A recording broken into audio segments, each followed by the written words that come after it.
2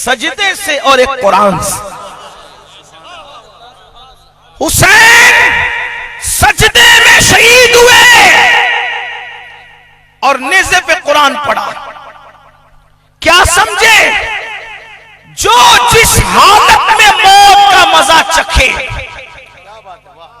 جو جس حالت میں موت کا مزہ چکھے، حدیث پاک ہے، جو جس حالت میں مرے گا اسی حالت میں اٹھایا جائے. اب توجہ کرنا، ہمارے عقیدے میں حسین اس نمازی کا نام ہے، اور جو نمازی نہیں وہ حسینی نہیں. میں سانہ والوں میں تمہیں کہہ کے جا رہا ہوں، شربت والے بن کر حسینی نہیں بن سکتے، کچڑے والے بن کر حسینی نہیں بن سکتے، کڑے اور کنڈے والے بن کر حسینی نہیں بن سکتے. کب تک؟ جب تک سجدے والے نہ بنو اس وقت تک کہ حسینی بن نہیں سکتے.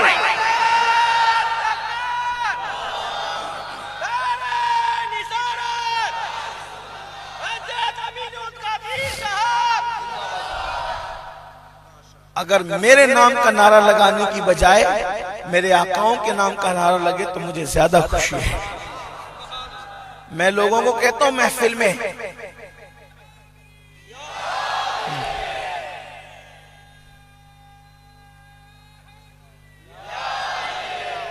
سبحان اللہ، جزاک اللہ، اللہ جزائے خیر دے، بہت نوازے اللہ تعالیٰ، اللہ برکتیں عطا فرمائے.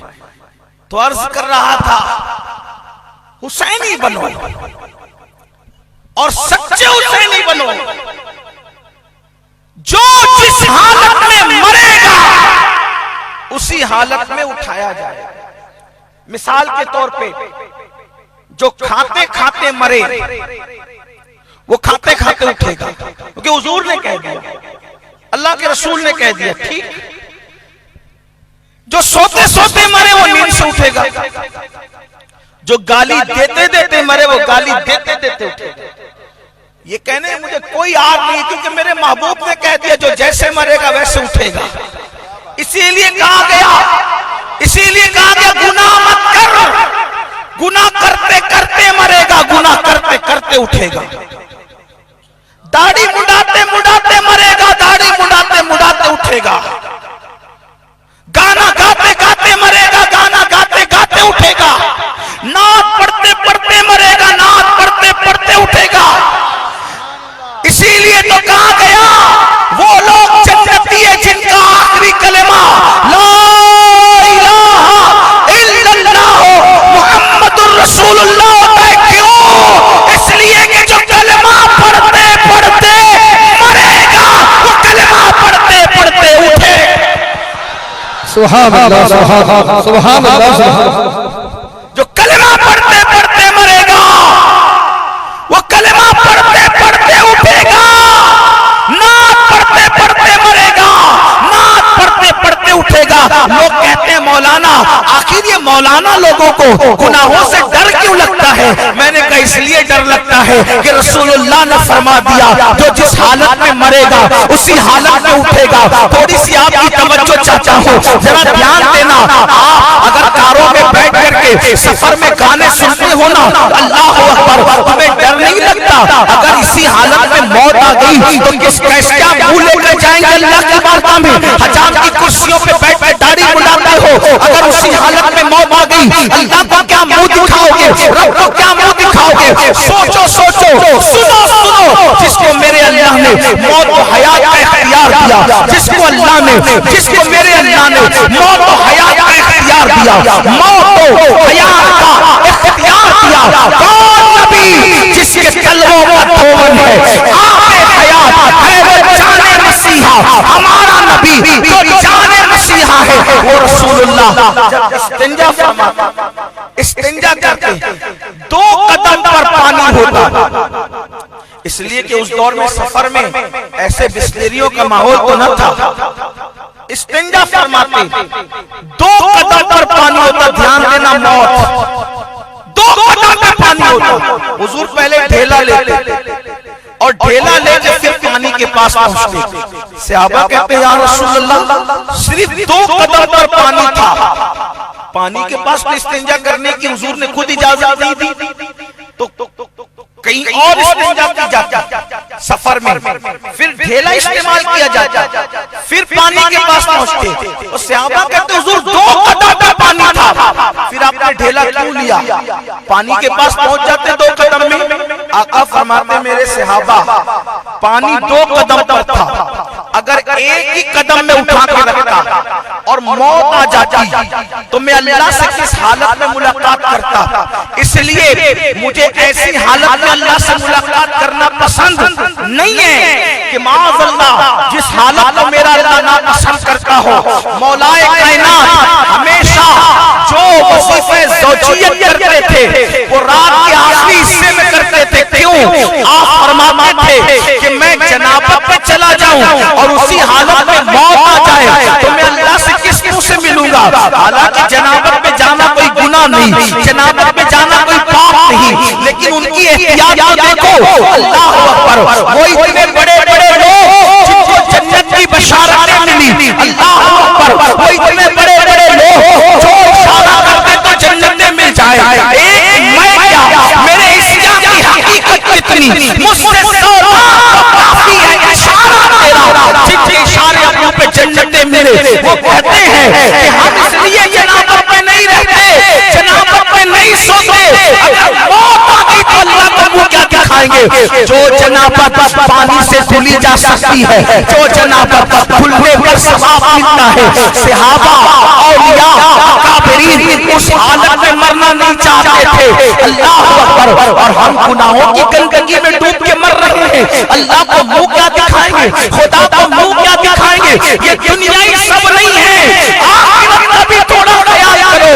آخرت کا بھی خیال کرو، کھانے پینے موج مستی کرنے نہیں آئے، بلکہ دنیا میں اس دنیا کے اندر اس دنیا کی تیاری کرنے کے لیے آئے ہیں، لیکن سنو کیا ہے، جو جس حالت میں مرے گا اسی حالت میں اٹھے گا، گالی دیتے دیتے مرا، گالی دیتے دیتے اٹھے گا، قرآن پڑھتے پڑھتے مرا، قرآن پڑھتے پڑھتے اٹھے گا، کلمہ پڑھتے پڑھتے مرا، کلمہ پڑھتے پڑھتے اٹھے گا، نعت پڑھتے پڑھتے مرا، نعت پڑھتے پڑھتے اٹھے گا، ماں کا چہرہ دیکھتے دیکھتے مرا، ماں کا چہرہ دیکھتے دیکھتے اٹھے گا، کعبۃ اللہ کو دیکھتے دیکھتے مرا، کعبہ کو دیکھتے دیکھتے اٹھے گا۔ اب کہتے ہیں جو بھی وہ اللہ جانے، اللہ کا رسول جانے، لیکن یہ کہہ دوں کہ کوئی کچھ کرتے اٹھے گا، کوئی کچھ کرتے اٹھے گا، کوئی کچھ کرتے اٹھے گا، لیکن جس کو ہم حسین ابن علی کہتے ہیں انہوں نے جان سجدے میں دی ہے، جب میرا حسین اٹھے گا تو سجدے سے اٹھے گا۔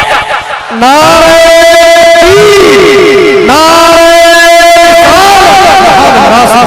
اور ان کا سجدہ کتنا طویل ہوگا، 61 ہجری 10ویں محرم کو انہوں نے توجہ کرنا، 61 ہجری 10ویں محرم کو سر سجدے میں رکھا، اور پھر سن جو بھی ہو، لیکن جب حسین کا سر سجدے سے اٹھے گا تو وہ بھی 10ویں محرم، سن جو بھی خدا جانے، کتنے ہزار سال کے بعد اٹھے گا خدا جانے، گویا کہ آج بھی حسین سجدے میں ہے، جن کا حسین آج بھی سجدے میں ہے وہ قوم اگر سجدے سے بھاگے تو پھر اس قوم کو ترقی کیسے مل سکتی ہے، اس قوم کو عروج کیسے مل سکتا ہے؟ یاد رکھنا، اسی لیے صحابہ کہتے تھے رسول اللہ کے دور میں جو نماز پڑھتا تھا ہم اس کو مسلمان سمجھتے تھے، اور جو نماز نہیں پڑھتا تھا ہم اس کو مسلمان نہیں سمجھتے تھے۔ بڑی معذرت کے ساتھ اے میری قوم کے جوانوں، صحابہ نے، بعض صحابہ نے بے نمازیوں پہ کفر کا فتویٰ دیا، فاروق اعظم کہتے ہیں، فاروق اعظم کا فتویٰ ہے جو جان بوجھ کے نماز چھوڑ دے وہ کافر ہے، معاذ بن جبل کا فتویٰ ہے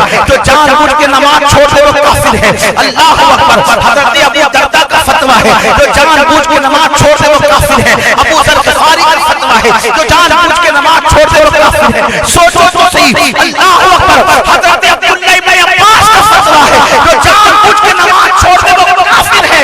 کتنے صحابہ کے نام گناؤں، کم و بیش 110 صحابہ نے فتویٰ دیا جس نے جان بوجھ کے نماز چھوڑی وہ کافر ہے۔ حالانکہ ہم حنفی ہونے کے ناطے بے نمازی کو کافر نہیں کہتے، لیکن اتنا ضرور کہتے ہیں وہ عذاب ہوگا بے نمازی پر کہ برداشت نہیں کر سکتے۔ نماز کی بات آئی تو مجھے ایک حدیث یاد ہے، جو نماز کی پابندی کرے اس پر انعام کیا ہے؟ اپنے سارے مسائل کا حل نماز میں۔ اللہ کے رسول علیہ السلام فرماتے جو پابندی سے نماز پڑھے اللہ اس کی رزق میں کبھی تنگی نہیں فرمائے، اس کا رزق کشادہ کر دے گا۔ بولو آج سب سے بڑا مسئلہ ہمارا ہے کہ نہیں ہے؟ آپ تعویذ کے لیے ادھر ادھر گھوم رہے ہیں، دعا کراتے ہیں، حضرت دعا کرو تنگی، حضرت دعا کرو پریشانی، حضرت دعا کرو قلت، سارے حضرتوں کے پاس جاتا ہوں، لیکن جو سارے حضرت جا کے گڑگڑاتے ہیں اس حضرت رب العزت کی بارگاہ میں کیوں نہیں آتے؟ اس حضرت کی بارگاہ میں کیوں نہیں آتے جو حضرت رب العزت ہے؟ وہاں کی حاضری نہیں لگاتے۔ 10 منٹ کا ٹائم بار بار بولا جا رہا ہے، ہر بار بولا جا رہا ہے، اور غیب کا نبی فرما رہے، سچے نبی جن کے کہنے پہ ہم نے خدا کو اتنا آقا فرماتے نماز پڑھ تیری روزی کبھی تنگ نہیں ہوگی، اللہ تیری روزی میں کشادگی کرے گا، نماز پڑھ کے دیکھو۔ حالانکہ روزی کشادگی کے لیے نماز مت پڑھنا، یہ بھی بات یاد رکھنا، روزی کے لیے نماز مت پڑھنا، رزاق کے لیے نماز پڑھنا۔ نماز روزی کے لیے نہیں پڑھنا، رزاق کے لیے پڑھنا، لیکن رزاق کے لیے پڑھے گا تو روزی خود بخود اللہ عطا کرے گا اور تنگی دور کر دے گا۔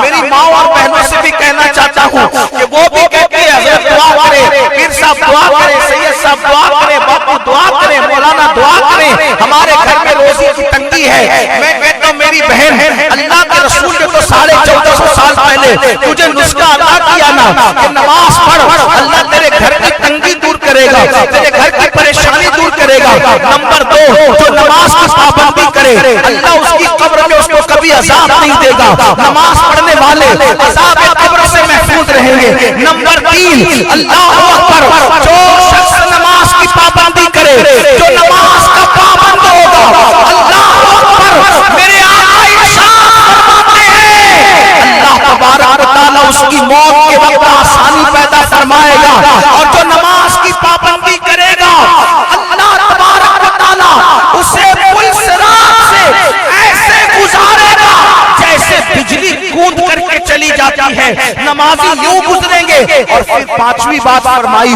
جو نماز کی پابندی کرے اللہ اس کو بغیر حساب کے جنت میں داخل فرمائے۔ اگر بے حساب و کتاب جنت میں جانا ہے نماز کے پابند بنو۔ اور میرے آقا ارشاد فرماتے ہیں جو نماز کی پابندی نہ کرے اللہ اس کی روزی تنگ کرے گا، اس کے چہرے سے نور چھینے گا، اس کی قبر کو تنگ کرے گا، اس کی قبر کو جہنم کی آگ سے بھر دے گا، وہ الٹ پلٹ ہوگا قبر کے اندر، اس آگ پر اس کو الٹا پلٹا کیا جائے گا۔ اور سب سے بڑی بات اللہ اکبر، میرے آقا فرماتے ہیں ایک اژدہا ایسا ہے جس کو شجاع الاوراق کہتے ہیں، اور یہ وہ ہے جو گنجا سانپ ہے۔ آقا ارشاد فرماتے ہیں اس کی آنکھ آگ کی بنی ہوئی ہے، جہنم کی آگ کی اس کی آنکھ بنی ہوئی ہے، اس کے ناخن اتنے لمبے ہیں کہ ایک دن کی مسافت میں انسان جتنا دوڑ سکتا ہے، اتنے لمبے لمبے لوہے کے اس کے ناخن ہیں۔ اور اللہ اکبر، جب وہ کسی کو ڈسے گا تو 70 ہاتھ اندر زمین میں انسان ڈسے گا، اور وہ بول بول کے ڈسے گا میں شجاع الاوراق ہوں، تو نماز نہیں پڑھتا تھا، فجر نہیں پڑھی تو زور تک ڈسوں گا، زور نہیں پڑھی تو عصر تک ڈسوں گا، عصر نہیں پڑھی تو مغرب تک، مغرب نہیں پڑھی تو عشاء تک، عشاء نہیں پڑھی تو فجر تک۔ یہ کوئی کہانی قصہ نہیں، میں تو اپنی قوم کے جوانوں سے کہتا ہوں اپنے حال پہ رحم کرو، اپنے آپ کو خدا کے عذاب کا مستحق نہ بناؤ، خدا کے غضب کا مستحق نہ بناؤ۔ اللہ کے بندو کتنا وقت لگتا ہے نماز کے لیے، کیوں نماز سے غافل ہو؟ نماز ٹائم نہیں ملتا، ٹائم نہیں ملتا۔ یہی تو بات کہنے آئے ہیں میرے عزیز، جتنا ٹائم اپنے پاس ہے اتنا ٹائم پہلوں کے پاس نہیں تھا۔ نکال لو وقت نماز کے لیے، نکال لو وقت اللہ کی عبادت کے لیے۔ اور اب تو شیطان بھی قید ہونے والا ہے۔ ایک مہینے میں نماز کی اتنی پابندی کی پریکٹس کر لو کہ رمضان شریف تو چلا جائے لیکن نماز کی عادت باقی رہ جائے، اتنے پرہیزگار بن جاؤ کہ رمضان شریف تو چلا جائے لیکن گناہ سے بچنے کی عادت باقی رہ جائے، اتنے تلاوت کی عادی بن جاؤ کہ رمضان شریف تو چلا جائے لیکن تلاوت کی عادت باقی رہ جائے۔ رمضان شریف آتا ہی اسی لیے ہے لعلکم تتقون، تاکہ تمہیں تقوی کے قریب کر دے، تاکہ تمہیں پرہیزگاری کے قریب کر دے۔ تو چلیے بات طول نہ دیتے ہوئے بات کو عرض کرتے ہیں کہ میرے آقا علیہ السلام سے فرشتے کہتے ہیں یا رسول اللہ، یہ جو ہے نا بندہ جس کے سر پر پتھر مارا جا رہا تھا، جس کو کچلا جا رہا تھا، تو یہ وہ ہے جو نماز کے وقت سو جایا کرتا تھا اور قرآن پڑھ کر اس نے بھلا دیا تھا۔ اگر بچپنے میں قرآن پڑھا تھا اور اس کو فراموش کر دیا ہے، پھر سے اس کو یاد کرو۔ بلکہ آج آپ کہتے ہیں میرے پاس ٹائم نہیں ہے، میں کہتا ہوں آن لائن کلاسز جوائن کرتے ہو، قرآن کو پڑھانے کی بھی تو انٹرنیٹ کے حوالے سے کتنی کلاسز ہیں، اب تو گھر بیٹھ کے پڑھ سکتے ہو۔ الحمدللہ علماء اہل سنت پڑھا رہے ہیں اور بہترین قرآن پڑھا رہے ہیں، بڑے بڑے قرآن پڑھا رہے ہیں، آپ آسانی کے ساتھ پڑھ سکتے ہو۔ الحمدللہ بہت سارے لوگ پڑھا رہے ہیں، خود ہمارے یہاں سنی دعوت اسلامی ہماری تحریک میں یہ سسٹم موجود ہے، اگر آپ جڑنا چاہیں تو جڑ سکتے ہیں، گھر بیٹھ کر آپ پڑھ سکتے ہیں۔ بلکہ صرف قرآن نہیں، صرف قرأت نہیں، عالم کورس بھی پڑھایا جا رہا ہے، علم حدیث بھی پڑھایا جا رہا ہے۔ اس لیے میری گزارش ہے جڑیے اس سے اور قرآن سیکھیے۔ پھر میرے آقا مصطفیٰ جان رحمت نے فرمایا کہ وہ جو منظر آپ میں نے دیکھا، ایک بندہ ہے جو چت لیٹا ہوا ہے، اب سننا غور سے سننا، وہ چت لیٹا ہوا ہے اور آگ کی کینچی سے اس کا جبڑا کاٹا جا رہا ہے، ادھر کا جبڑا کاٹا جاتا ہے آگ کی کینچی سے۔ یاد رکھنا یہ عذاب کو بہت سارے لوگ سن کے منہ میں مسکراتے ہیں، یہ مولانا لوگ ڈراتے ہیں، یہ مولانا لوگ تو بات نہیں، امام بخاری نے بھی اس حدیث کو لکھا ہے اور ہم تو صرف بخاری کی بات نہیں کرتے، واللہ ہم کتاب نہیں دیکھتے، ہم تو مصطفیٰ جان رحمت کا فرمان دیکھتے ہیں۔ اللہ اکبر، کتاب دیکھنے کا کام فنکار لوگوں کا ہے، ہم تو عاشق ہیں، دیوار پر بھی یار کا قول لکھا ہوا ہو ہم اس کا بھی احترام کرتے ہیں، ہم اس کی بھی تعظیم کرتے ہیں۔ اللہ اکبر، کتاب کی بنیاد پر نبی کا فرمان قیمتی نہیں ہوگا، بلکہ فرمان مصطفیٰ لکھنے کی وجہ سے کتابیں قیمتی ہوا کرتی ہیں۔ یہ بات باقی کی کون سی حدیث کی کوالٹی کیا ہے یہ اہل تحقیق جانے، عاشقوں کو تو بس اتنا ہے کہ یار نہیں کہتے۔